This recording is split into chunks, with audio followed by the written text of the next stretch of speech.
And in the final hours of 2025, I am making a book review. I'm going to be sharing my top 5 books that I read this year. I did other videos. I think I did a halfway point earlier in the year of all the books I had read up until that point. I'll link it up above somewhere. And I read 32 books, which was 12 more than what my goal was. My goal was just 20. Surpassed that by a lot, so I'm proud of myself. Give a little pat on the pat on my back for myself for exceeding that goal. So I don't really want to go through all 32 books that I read, also because some of them were kind of bad. So I don't want to be like too negative or harsh on some books that just didn't hit for me personally. But luckily there weren't too many bad books this year. Most of them were actually really, really good. I chose some good books to read this year. I'm excited. My goal for next year is going to be 30. I'm hoping to surpass that as well, but that was what I hit this year. So I'm hoping I can hit it and exceed it again. I'm just shooting for reasonable goals. And then that way when I go, above and beyond, it makes me feel a little bit better about myself. So rather than overshooting and then not meeting my expectations, we don't want to do that. We don't want to discourage ourselves. We want to manage our expectations. Also, I don't know if I've really mentioned this in any of my reading videos from this year, but this was my first full year of actually committing to reading. I started at the end of 2024. I read 10 books at the end of 2024. It was I think from October-ish to the end of the year, I read 10, which was still amazing for me because I didn't read anything before then since high school, to be honest.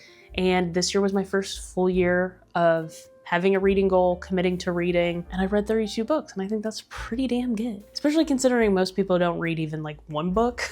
I think that's changing though. I see a lot of people getting into reading more, so I think it'll be changing. I think the times are changing. I think people are getting more and more into reading, which is awesome because I've just learned myself that it's fun. It can be fun. I hated reading as a kid, and here I am reading 32 books in a year, which is a big change for me. So if I can do it, you can do it. Trust me on that. But anyway, enough yip yapping. We're gonna just get into our top 5 reads. Okay, these are not going to be in any particular order, and I will have some honorable mentions at the end of this video, so stick around for that. No particular order. These were just my top books from the year. Basically everything I rated pretty much a 4.5 to 5 stars, pretty much is what I'm going to be talking about. So I'll start off one of the first ones. This should not come as a shock, I feel like, if you have read this series of books, but it is Sunrise on the Reaping. I just read The Hunger Games for the first time in my life this past year. I had seen the movies before, so I did know the story already. However, reading the books was a completely different experience. The first 3 books are fantastic. I will say I did not like Ballad of Songbirds and Snakes, or Snakes and Songbirds, whatever it is. I did not care for that book. However, she came back with this one. I think this and the first book are my favorites. I know people usually like Catching Fire more than the first book, but the first book was it just hooked me. I loved it so much. Catching Fire was also good, don't get me wrong,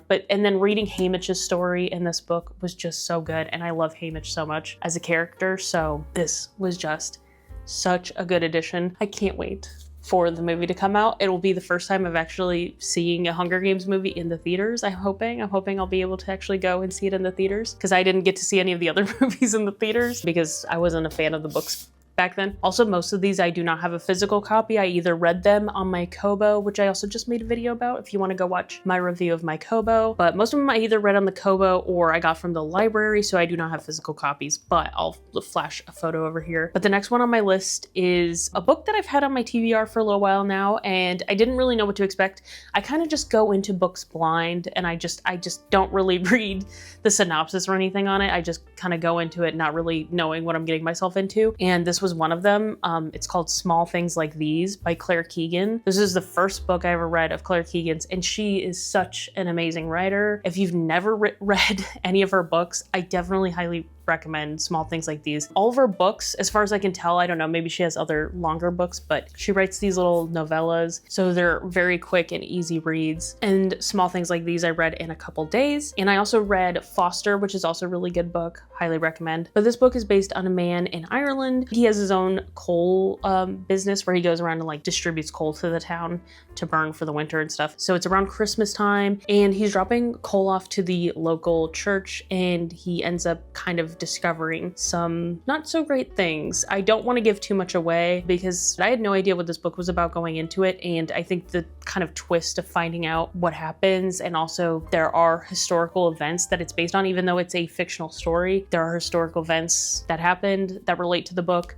So I almost think you should just go into it blind. It's such a good book. Highly recommend. I also watched the movie with Cillian Murphy, and that was also really good. But yes, highly recommend. I'm gonna read more of her books this year. They're good books if you want to like get in a couple extra books at the end of the year to get you to your reading goal. So another short but really good read. Actually, I'm realizing quite a few of these books are pretty short reads on here, but another really good book that I highly recommend is A Psalm for the Wild-Built by Becky Chambers. The book is about this like futuristic society where the robots basically became sentient and then eventually decided that they didn't want to work anymore for the humans. So all the robots went off into the wilderness, never to be seen again. And it's way in the future. And this monk basically goes into the wilderness, not really, I think, intending to find, I can't remember. I don't think he was intending to find robots, but he runs into one and they kind of go on this journey together of self-discovery.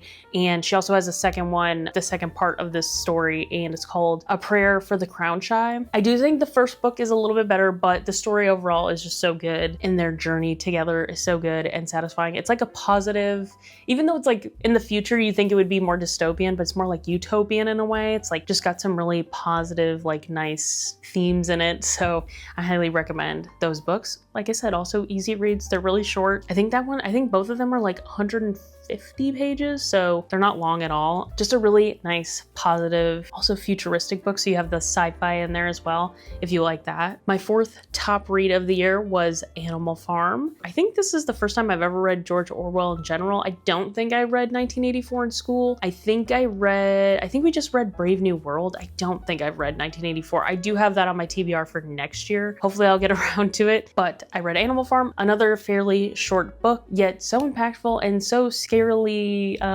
so much truth still in those stories. So that one was dark. It took me a little while to read only because it is a little bit of a hard read. So if you've never read Animal Farm, highly recommend it. Like I said, easy, fast read. Also, I guess I'll just explain quickly if you don't know about Animal Farm. It's about is anthropomorphic the word? I can't remember, but it's basically about these animals on this farm, and they take over the farm from the farmer and they chase him off, and the pigs of the farm take over and kind of take charge of the other animals on the farm and create rules and structure, which ultimately become corrupt. I highly recommend reading it if you haven't read it. And the last of my top 5 for this year is Everything is Tuberculosis by John Green, which is a nonfiction book about the history, a little bit like a brief history of tuberculosis. A lot of people too read John Green in school and stuff, or like when they were in high school. I've never read a John Green book before. This was my very first time ever reading John Green, and it is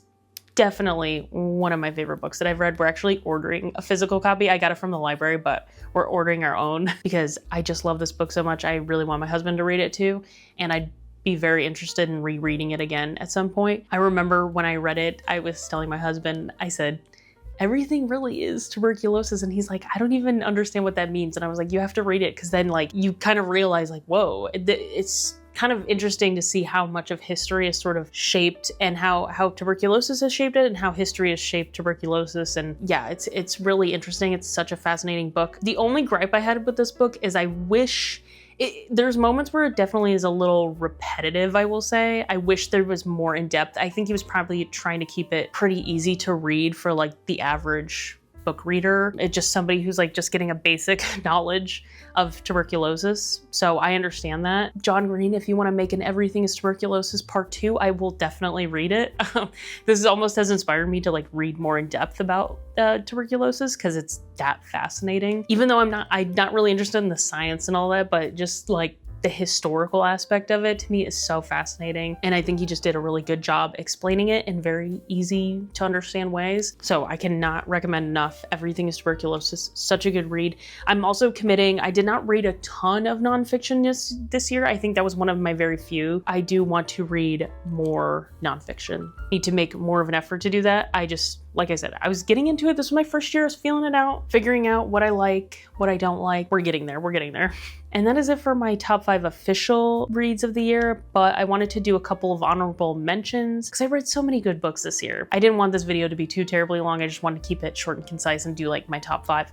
But I have 3 books that I really want to share because they're also really good and you should read them. The first one is I Who Have Never Known Men by Jacqueline Hartman. I read this earlier in the year, and so I didn't include it because I did also make a separate video where I talked just about this book, so if you want to go and watch that. And the brief overview of that story is that it's based on this group of women who are trapped underground and they're being guarded, and eventually they escape and they get out, but they kind of, it's very dystopian. They have no idea how they got there or where they are, but it is so good. Like I said, I did a longer video, so if you want a more in-depth, I will say there are spoilers, I think, in that video. So if you go and watch my more in-depth video about it, just know that if you haven't read it, I would suggest read it, then go watch my video. But such a good book. Definitely also one of the best reads I had from this year. This next book is a little bit more niche, so that's why I didn't include it in my top 5, but this is truly one of the best books I read this year, and that is What Remains by Carol Radziwill.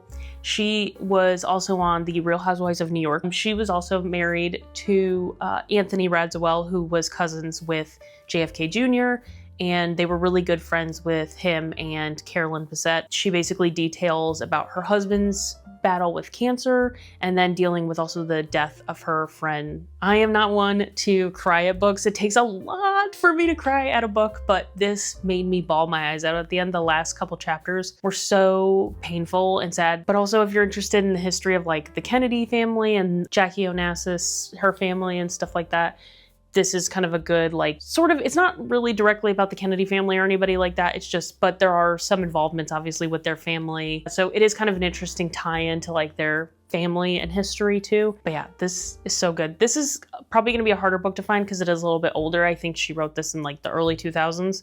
So this might be a little bit of a harder find. I did find this copy at Goodwill, so maybe your library has it. Maybe you can find it at Goodwill. Maybe you can order it. Just know it might be a little bit of a harder find, but it is so worth it when you find it. So good. Great memoir by Carol Radziwill. Also, if you're a Real Housewife fan like I am, you also appreciate it. And my last honorable mention this year is There There by Tommy Orange. I just saw this at my library and picked it up on a whim because I saw people saying how good it was. So I just kind of wanted to squeeze in one last read before the end of the year. I just finished this a couple days ago actually, and it is about 12, it goes through 12 different, each chapter is a different character, 12 different Native American characters who live in Oakland, California, and just kind of telling their story and kind of the struggles of being Native American in modern day. It's kind of like the butterfly effect too. All of their stories sort of collide at the very end. So it's a very interesting read. I will say it slowed down a little bit for me. The beginning is so good. He hooks you immediately with his writing. It slowed down a little bit and then it picked up at the end, but just push through that. Like there's a little bit of a middle period, I think, where you kind of get, it's a lot to read like 12 different character stories and have a different person every chapter. But once you kind of push past that sort of slow moment in the middle, like it is so good. And I'm interested, he has also, his newer book called Wandering Stars also ties in with this one a little bit. I am interested to read that one at some point. But yeah, I definitely highly recommend There There by Tommy Orange. Very good read. But yeah, those were my top 5 reads from this year, plus a couple extra for you there. But thanks for watching this video, and everybody who's watched and subscribed this year. We're gonna be doing lots more in 2026, so Happy New Year. Bye!